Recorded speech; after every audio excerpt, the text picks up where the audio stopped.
Добар ден и Божи благослов.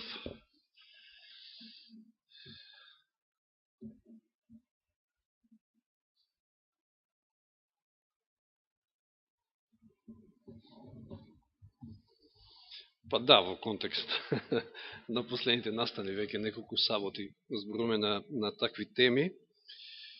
Така ќе биде и денеска, иако не вообичаено за мене, со оглед на тоа што имав борба оваа седмица со грлото, промена малку на времето и мене ме закачи и грло, па ти афти, па ти херпес. се ми се собра некако, така да нема да биде вообичаена темата, како што практикувам да изобилува со стихови од Библија, иако со стихови од Библија ќе почнеме, меѓу тоа ќе изобилува со цитати од Духот на пророштвото, и тоа најповеќе од Големата борба, поточно од 32-та глава на Големата борба. Знаете ли која е 32-та глава во Големата борба? Носи наслов Стапиците на сатаната. Интересно е што уште во една книга, може би на друго место, меѓутоа уште во една книга има глава со ист наслов, а тоа е книгата Сведоштво за проповедници. Ми се чини дека она оригинална, мислам, на српски, оној превод со дебели корици, ја добив многу одамно од брат Дане. Така ми останало во сеќавање, не знам. И таму има глава, иако помала, Стапиците на сатаната, исто носи наслов. И навистина, во последно време, што прави ѓаволот? Дали се откажува, или пак ги дуплира, или ги удвојува своите напори да заведе, да уништи колку што може повеќе. Зато што тој знае дека времето на него му е кратко и со него е завршено. За жал, мислам, имал време и тој за кајање, но не го искористил. Вели Големата борба, че ова е почетокот, иако потоа ќе се префрлиме на стихови од Ефесијаните 6 глава, само ова како во контекст на оно што веќе го кажав. Значи, на самиот почеток од Стапиците на сатаната во Големата борба, вели Големата борба меѓу Христа и сатаната, што трае веќе речиси 6000 години, набрзо ќе биде завршена, и затоа сатаната ги удвојува своите напори да го осуети Христовото дело, што се врши во полза на луѓето, и да ги заплетка душите во своите стапици. Вели, негова цел е луѓето да ги држи во темнина и во непокаяние, доека не се заврши Христовата посредничка служба и нема повеќе жртва за гревот. Значи, еве едно од тактиките или стапиците ѓаволот, еден голем дел од христијанството ги држи во заблуда, не познавајќи ја светлината за светињата како наука. Тие немаат поим дека ние живееме во последно време, во времето на Јом Кипур, во антитипично време на Јом Кипур, и време на истражен суд, кога Исус посредува горе се уште, но ќе дојде време кога сето тоа ќе заврши. И тоа веруваме дека ќе биде многу скоро. Но ѓаволот ги држи во незнаење, значи голем дел од христијани, да не збориме за другите верски заедници, за да колку е можно повеќе, значи помине тоа време и заврши тоа време, и потоа и да се кајат, веќе е касно, затоа што времето на милост е завршило.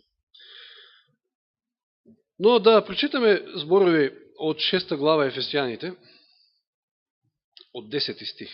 Ќе читам ови се познат текст од Библијата. Значи Ефесијаните 6 глава од 10 стих. Најпосле јакнете во Господа и во силата на неговата моќ. И навистина ова ни е најпотребно, затоа што ние наша моќ немаме да се бориме ни против самите себе, а камоли против ѓаволот, кој што 6000 години проучува и знае како да не фати, да не бутне, да не сотре.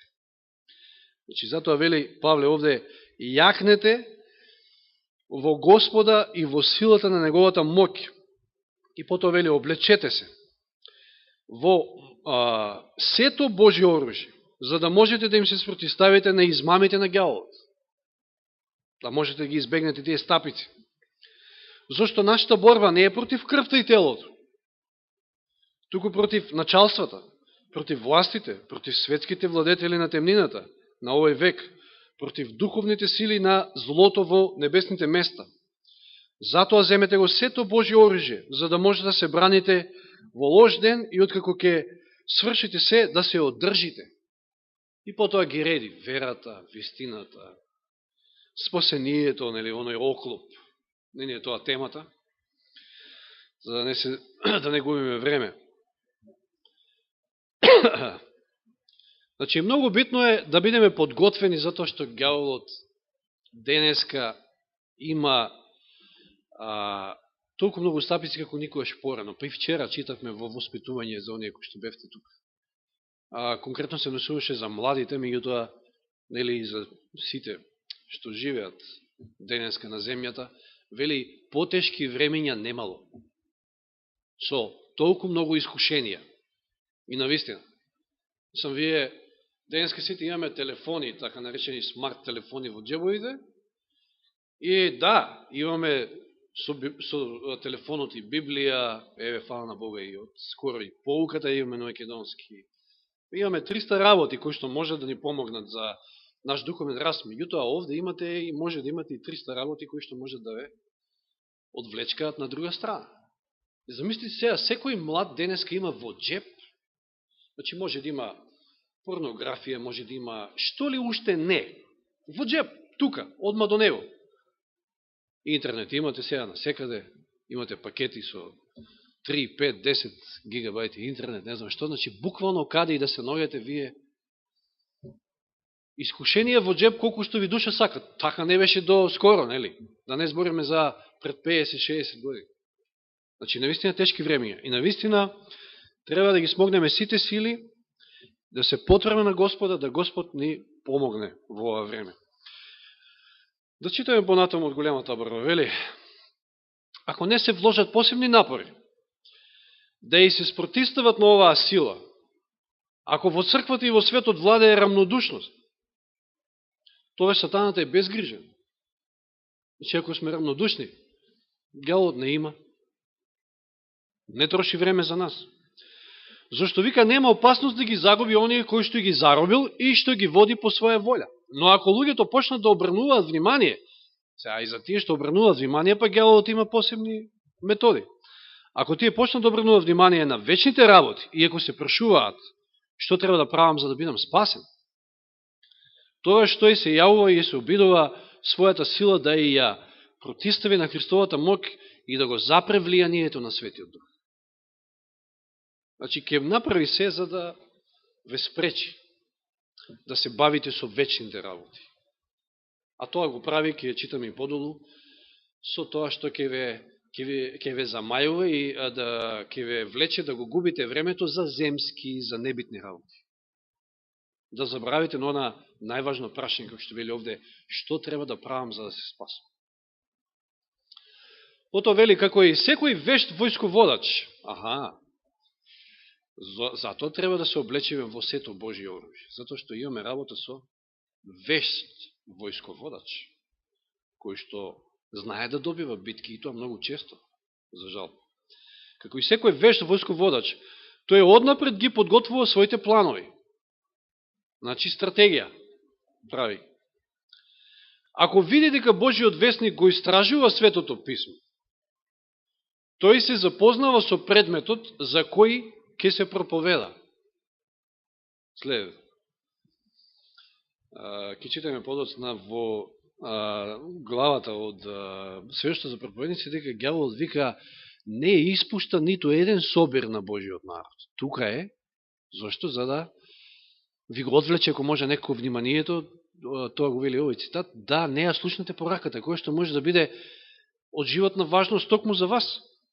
Значи, тој вика се запознава со предметот за кој што ќе се проповеда, потоа ја употребува сета своја вештина и подмолност, така да ги приспособи околностите, за веста да не допре до оние кои што сакат да ги задржи во заблуда, токму по таа точка. Значи, ќе ви одвлече вниманието, не знам, по клима, по не знам по што. По било што. Ќе се умислите нешто, на некој проблем дома или било што. И може би ќе испуштите токму она што е за вашата душа битно, или да ве охрабри, или да ве осведочи за грев.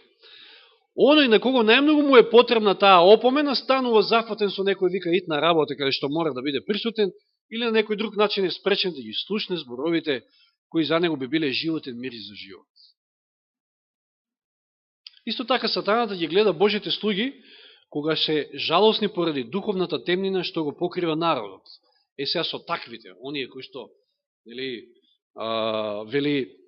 во Езекија тамо 8-9 глава, кај што е главата за запечатување, дека ќе бидат запечатени оние кои што ќе жалат за гревовите што се случуваат во црквата. И сега за таквите има лек, мислам, мамка, нели? Тој ги слуша нивните искрени молитви за божествена милост и сила, да ја растераат магиската сила на рамнодушноста, небрежноста и немарност. Значи има група на луѓе кои што се молат да Господ ја отрине рамнодушноста, небрежноста, немарноста. И ѓаволот ги слуша тие молитви. Тогаш вели со нова ревност ги изведува своите подмолности. Луѓето ги прави ненаситни во јадењето, значи има начини како да...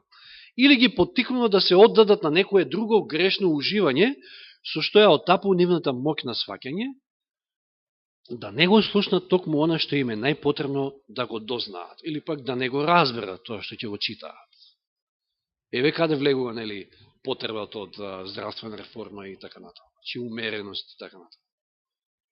Зато што тоа едно без друго не иде. Еве, за тие кои што ми го предложите, оној докторот Милер, како се викаше, тој многу добро ја објаснува таа врска на умот, нели, со телото и така натаму. И навистина многу добар начин има на представување, на проповедање, на изнесување на нештата, така да здравје Боже, натака со Божја помош. Ја ќе се обидам да, може би, цела таа серија од 7-8 дела да ја преведам, затоа што ќе му послужи секако на некој. Мислам на секој, затоа што навистина е добро.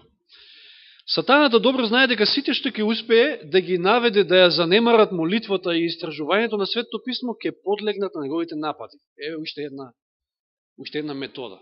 Што вели? Тој знае дека сите што ќе успее да ги наведе да ја занемарат молитвата и истражувањето на Светото писмо ќе подлегнат на неговите напади. Во Ефесијаните, иако не читавме тамо на крајот, нели, откако Павле ќе ги изнареди сите елементи, делови од оружјето, ќе каже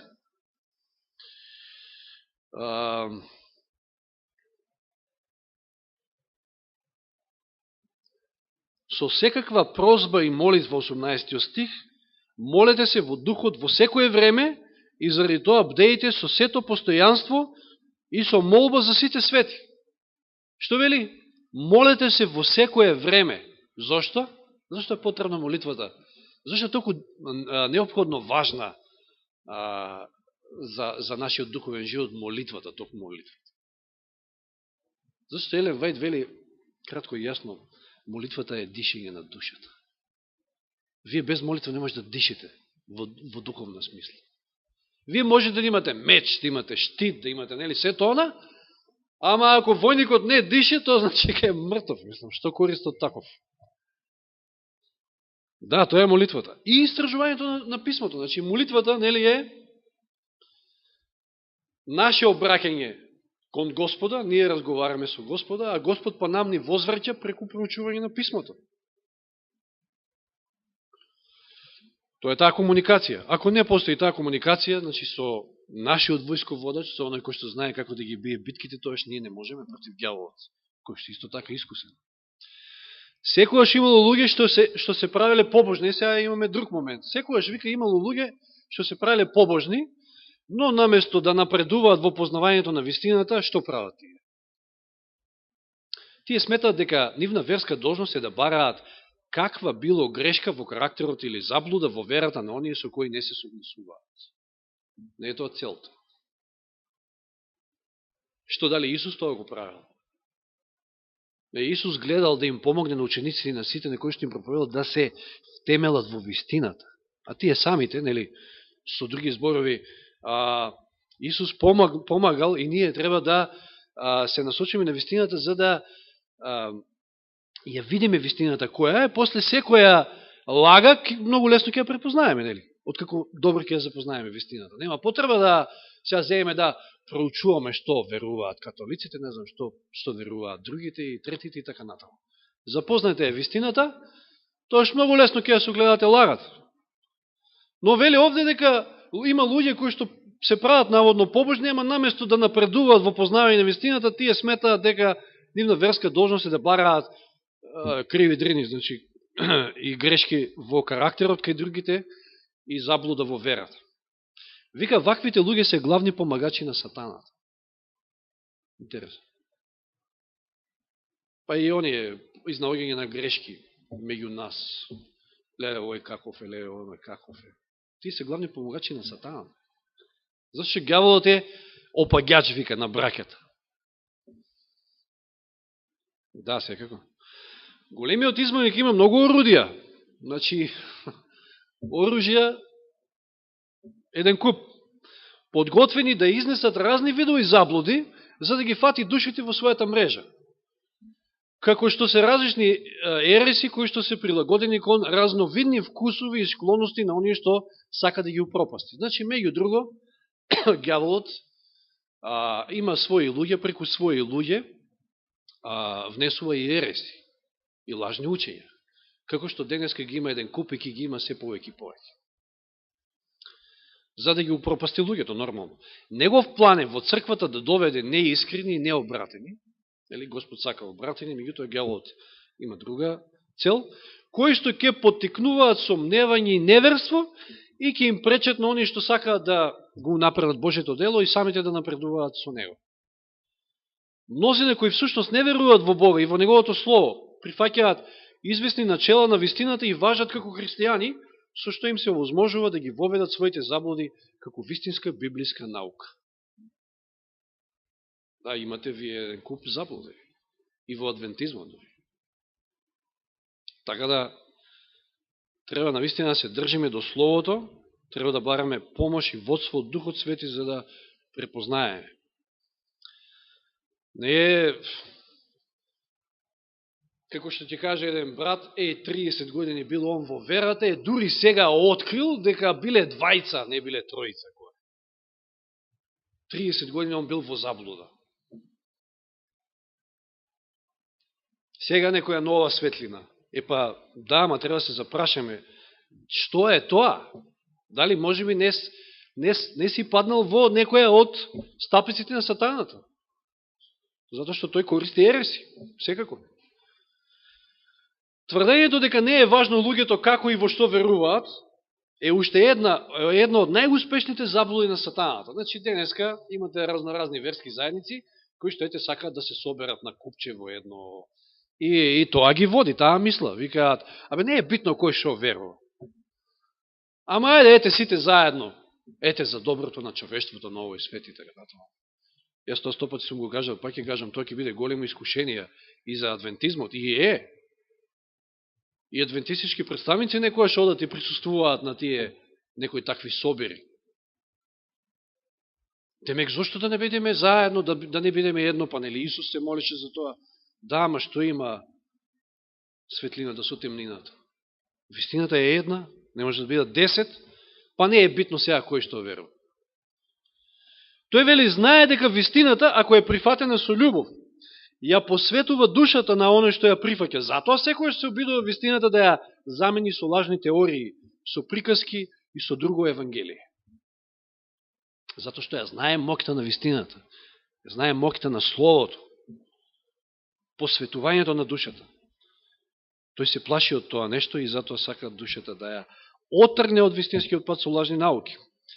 Нејасните и чудни толкувања на Светото Писмо, како и многу противречни теории за библиската наука, што постојат во христијанскиот свет, се дело на нашиот голем непријател, кој сака со тоа душите да ги збуни, за да не може да разпознаат вистината. Неслогата и раздорот што постојат во христијанските заедници треба во голема мера да му се припишат на обичајот на извртување на Светото Писмо. Тоа е, ништо друго.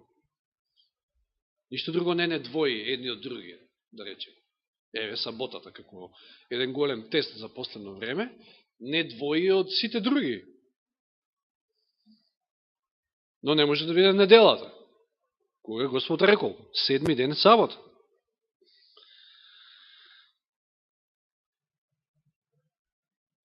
Наместо Божјето Слово да го проучуваат грижливо и со понизно срце за да ја запознаат Божјата волја, мнозина го истражуваат само затоа за во него да откријат нешто необично и оригинално.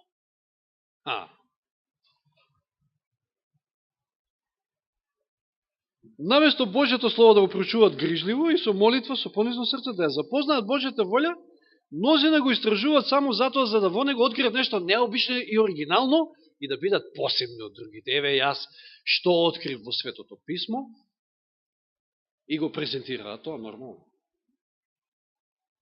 Ја не знам зашто има ваква потреба од вакво нешто. Да бидеш необичен и оригинален, поразличен од сите други. И сега измислиш некоја теорија таму.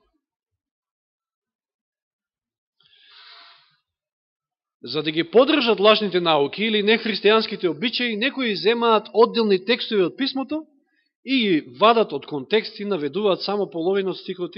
Знаете, тоа се методи. И вели, со лукавство на сатаната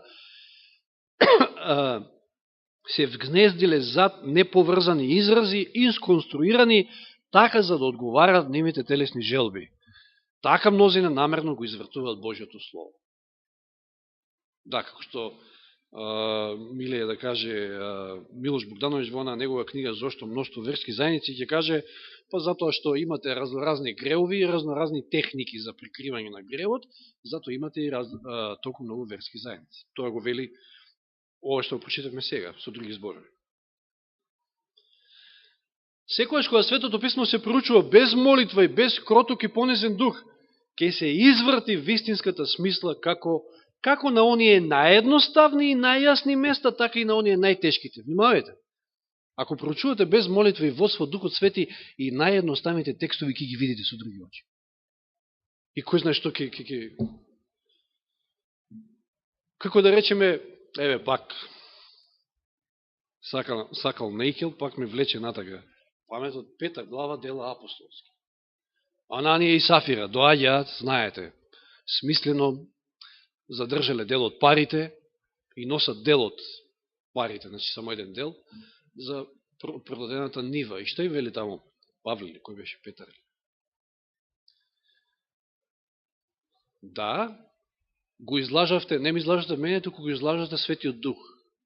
И подолу 2 стиха вели, го излажавте Бога. И не знам, еве, за мене, ја тоа го сваќам, контекст, тоа се 2-3 стиха, ја тоа го сваќам, дека Светиот Дух е Бог. И така го сваќам. Ама некои не го сваќаат така. Или не сакаат, не знам. Тоа е за мене едноставен текст, кој што не можеш многу немаш многу простор да го вртиш, да не знам. Ама ете, вели овде дека дури и наједноставните можеш да ги извртиш, ако не пристапиш понизно со молитва. И видите, ова е многу битно, она што често пати го нагласувам. Науката за спасението е толку едноставна, бре луѓе. То само теолози го комплицираат. Спасението е многу едноставно. Она што е важно за нашето спасение не е останало завиткано во тајна, ниту е откриено на таков начин да може да го збуни искрениот истражувач на вистината или да го доведе во заблуда. Значи, она што е важно за нашето спасение не е останало завиткано во тајна, туку е откриено и за најпростиот и за најнеукиот. Зарем Господ умови ке собира таму на небо? Не знам, интелект, па не е, кога станува збор за спасението, никогаш не е опрашен интелектот, па зборувавме во Ноево време. Баш тие интелектуалци го правиле луд. Каков дожд, па тоа никогаш не се видело, па ти си луд, па ова, па она, и загинале. Не е до интелектот прашањето на спасението. Е духовно прашање. Треба се покаеш, Треба да го оставиш гревот, треба да го прифатиш Христа како свој спасител. Тоа е тоа. Божјото Слово е јасно за сите што го проучуваат со искрена молитва. Секоја искрена душа ќе ја прими светлината на вистина.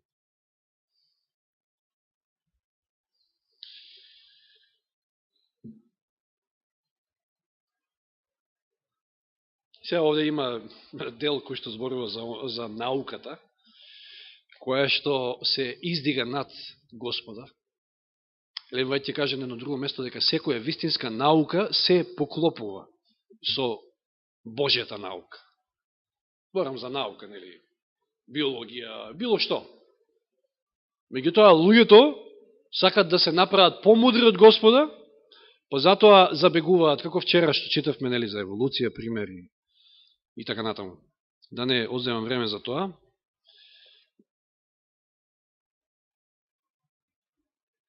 Ова е исто интересно. Значи, сето ова е во главата сатански стапици. Сатанската мајсторска измама. Значи, пазите, сатанската мајсторска измама се состои во тоа да ги поттикнува човечките умови да истражуваат и да создаваат предпоставки во врска со она што Бог не го открил и што немал намера ни да го разбереме. И еве сега тука да застанеме и пак онаа тема, нели, тројство, антитринитаризам, не знам што. Можеме ли ние да разбереме такво нешто?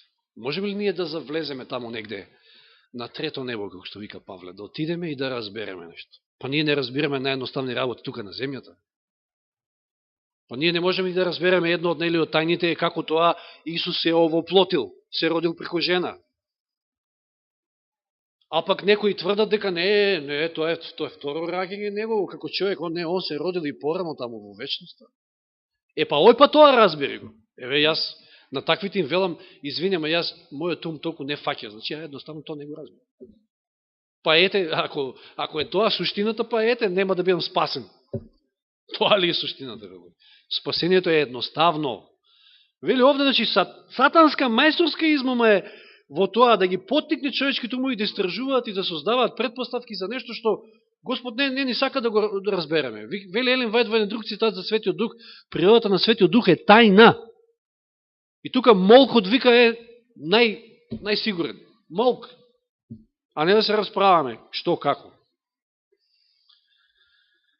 И што вели, понатаму цитатот, вели, на тој начин Луцифер го загубил своето место на небото. Што сакал Луцифер? Па он како создание сакал да навлезе во кај Божеството, во плановите на Божеството, нели, му стана љубоморен на Исуса Христа и така натаму. Значи, тој бил незадоволен што не му биле доверени сите тајни на Божите планови.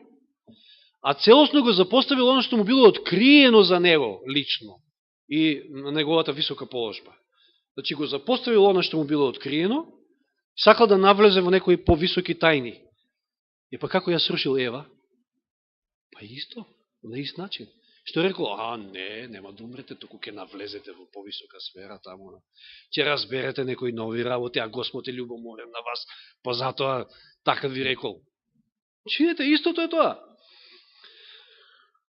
И вика, предизвикувајќи исто незадоволство во срцето на ангелите, што му биле подредени и подоцна, нели, кај Адам и Ева.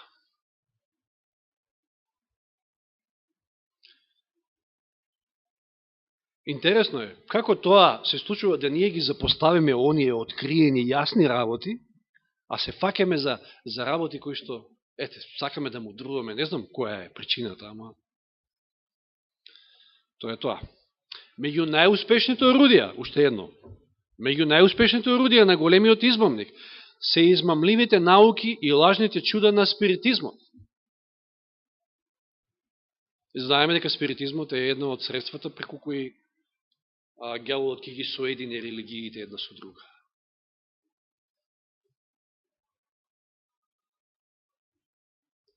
Друга опасна заблуда е науката што го порекнува Христовото божество. Интересно. Друга опасна заблуда е науката што го порекнува Христовото божество и тврди дека Христос не постоел пред своето доаѓање на овој свет. Не знам дали Јеховини така нешто верува, не сум баш упатен. Значи дека Исус почнал да постои откако се родил од Марија. Претходно не постои. Муслиманите ли така кажат? Аха. Значи опасна заблуда. Со тоа се порекнува Христовото божество. Значи тој не е Бог. Тој е само пророк, не знам, мудрец и така натаму.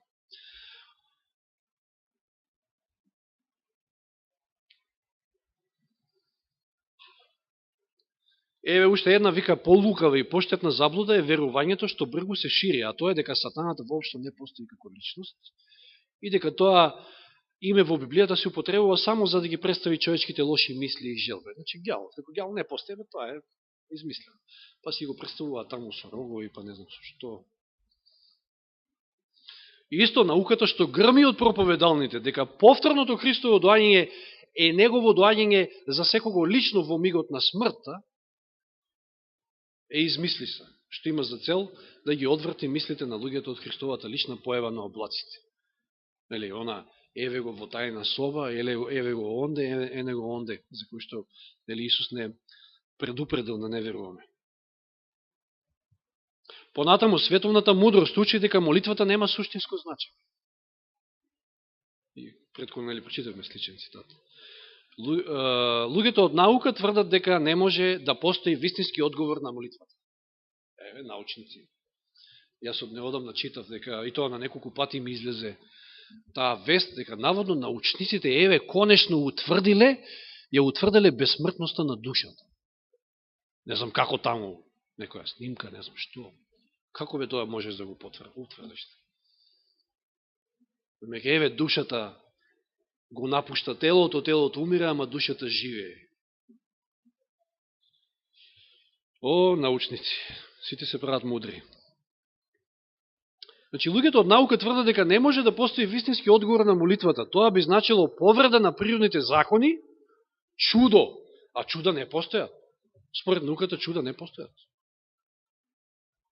Како тоа не постојат? Кога гледаме Библијата и шарена со чуда и не само од Библијата, туку и ние во нашите собствени животи сме доживеале по некој чудо.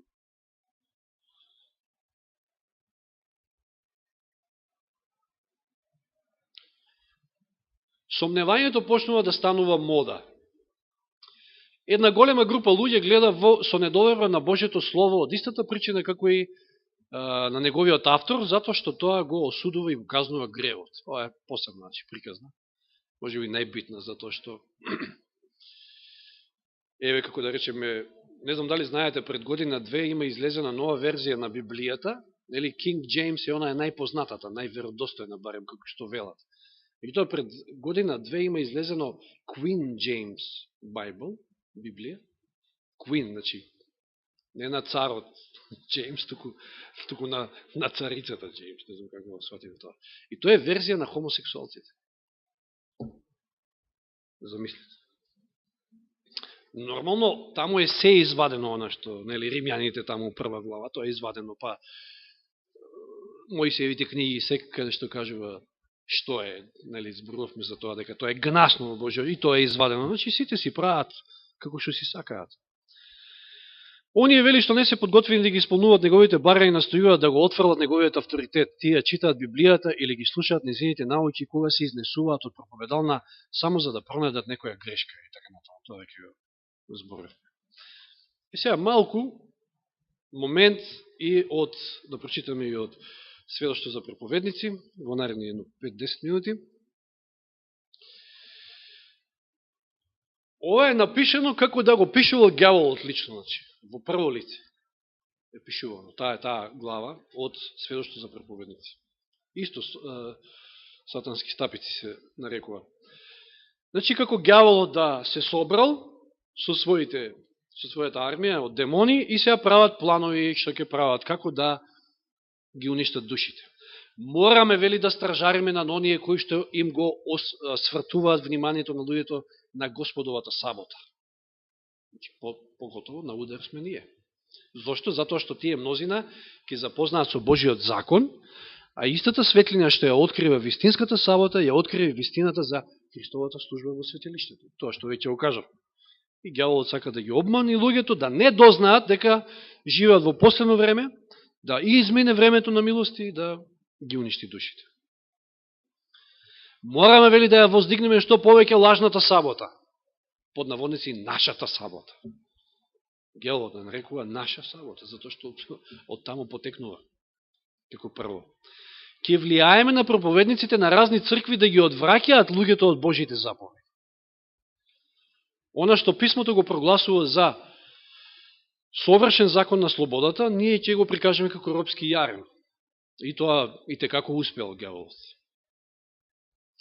Бидејќи народот го прифаќа толкувањето на писмата од своите свештеници и проповедници, односно не истражуваат сами за себе, така работејќи преку свештениците ќе можеме да управуваме со народот по своја воља. И ова доста успел. Луѓето чекаат на проповедникот. Истражувате сами, затоа што спасението е лична работа. Наша главна грижа е да ја замолкнеме сектата на почитувачи на саботата. Главна грижа. Мораме на некој начин да предизвикаме општ гнев против нив. Ќе успее ли ѓаволот ова? Видите како знаеме, дека на крајот сите со прст кон нас ќе покажуваат.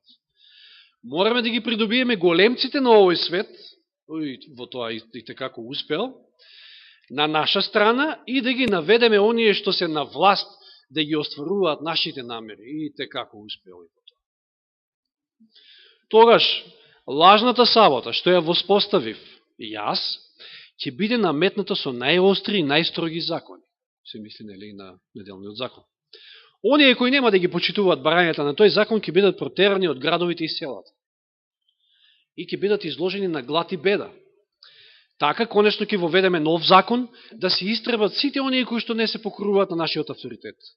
Кога смртта ќе стане неминовна последица на газењето на нашиот закон, на неделниот закон, тогаш мнозина од редовите на оние што денес ја држат вистинската сабота ќе преминат на наша страна. Заради страф од смртта. Но вели, но пред да преминеме на овие крајни мерки, што се крајните мерки, мораме да искористиме сета своја мудрост за да ги заведуваме почитувачите на вистинската сабота. Преку световност, желбите на телото, преку гордоста, можеме многумина да одвоиме од Христа. Тие нека се чувствуваат сигурни дека веруваат во вистината, но преку попуштање на апетитот и ниските страсти, кои го отапуваат разумот и ја намалуваат моќта на запазување, ќе го предизвикаме нивното паѓање. Одете, вели, одете на демоните им, вели, одете и мамете ги собствениците на земја и пари. Согрижите за овој живот. Прикажете им го светот во најпривлечни бои, за да своето богатство го трупаат овде на земјата и својата љубов ја врзат за земските работи. И во оваа стапи се многу паднале. Да вложиме крајни напори, да ги спречиме оние кои што работат во Божјето дело, да дојдат до средства, што би ги искористиле во борбата против нас.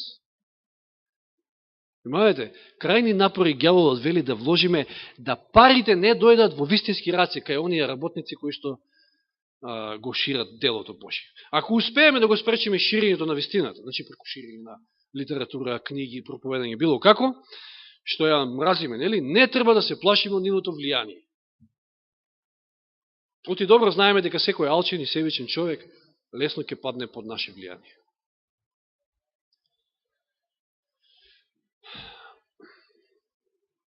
Оние, и сега зборува малку на крајот, преку оние кои што имаат форма на побожност, но се одрекле од незината сила, можеме да здобиеме мнозина кои воспротивно би нанеле голема штета. Значи, ѓаволот успешно се користи преку оние кои што имаат само форма на побожност или само на име се христијани, поготово ако па станува збор за свештеник и така натаму.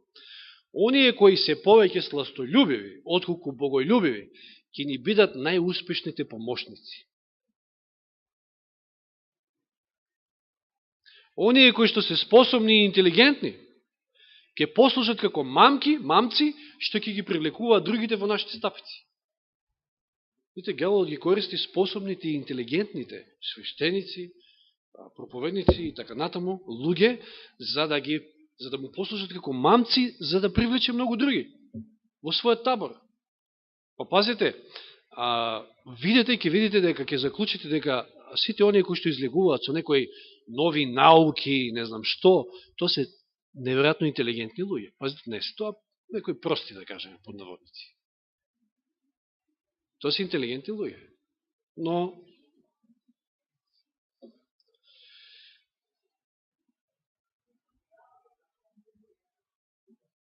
па ја немаат Божјата мудрост. Имаат своја интелигенција која што Господ им ја дал, меѓутоа тие не ја користат во вистински правец. Туку заради сластолюбие и така натаму, како што вели овде, всушност му се најдобри помошници на ѓаволот. Оние кои што се способни интелигентни ќе послужат како мамци, што го прочитаме. Мораме да присуствуваме на сите нивни состаноци, за да спречиме да ги допре веста на вистината. Тоа него не прочитавме од големата борба. Вели Елен Вајд, што мислите, зашто ѓаволот се нашол таму во книгата на Јов? Вели, кога дошле се собрале представниците од сите светови и тука се нашол и ѓаволот како представи на земјата. Што да не отишел да се поучува нешто од Господа. Не е туку да учи нови тактики, да слуша, да гледа од страна и да учи нови тактики како да ги употреби потоа за уништување на душите. Тоа го прави и вели значи мораме да бидеме присутни на сите нивни состаноци. И да спречиме да не допре вистината до нив. Имам на располагање луѓе кои што се мои представници, вели ѓаволот, и кои застапуваат лажни учења, помешани со доволно вистина за да ги заведуваат душите. Еве, уште еднаш, оно што во големата борба го читавме. И на крајот вели, мораме да предизвикаме несогласување и расправи. Овоите како успева ѓаволот преку ова. Мораме да го уништиме во нив оној силен копнеж за спасение. Мораме некако да ги наведеме да критикуваат, осудуваат и да се обвинуваат едни со други.